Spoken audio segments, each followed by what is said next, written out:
Hi, I'm Sean, And I'm Jackie. and this is Rookie Roost. So the weather improved this week and we went hard on the framing and we got it all done, as you can see. We laid out the boards on the trailer because the trailer was nice and flat and level, and we attached our framing there.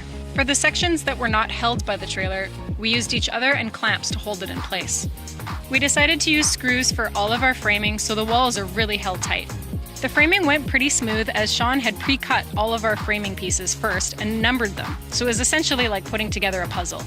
Surprisingly, we only had to trim 2 pieces. Everything else fit exactly as it should. We were somehow surprised by just how tall this thing is. It was definitely difficult getting these walls up. At times, there was some yelling at each other and some swearing. Yeah, there was a part where Sean almost broke his back when he was holding the wall all by himself. That may be a bit of an exaggeration. We did manage to get all the walls up on our own though, without anybody's help, so good for us. We then started to square. Squaring has been really frustrating. The screws are holding it really tight, and it seems like everyone's kind of tips of how to square just aren't working for us. So we're just kind of forcing things into place and getting them as best as we can. A lot of the time, using one method seems to suggest that it is square, and then we try a different method and it says we're a little out of square. So we're kind of just splitting differences all over the place.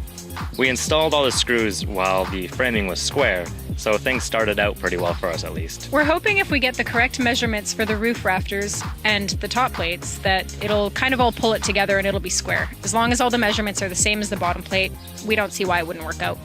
The tarp is a huge pain in the ass. We noticed within hours bugs were making homes under the tarp and it was getting extremely hot and difficult to work in. Never mind that everything was blue and really hard to see. So yeah, just not a fun experience. So the next step for us is to cut and install the top plates and then the roof rafters. That's our plan for this week. Now that the framing's up, it's really cool to see how everything is going to fit, how big the windows are, placement of things. Really puts it into perspective of this thing is actually a house. So the total cost so far has been $10,549.15. The total hours that we've spent so far on the house is 79. If you want to follow the build as it happens, we post photos and updates regularly to Facebook, Twitter, and Instagram. You can find links in the description below. That's it for this week. Don't forget to like and comment and subscribe if you're new to the channel. See you next time at The Roost. Bye!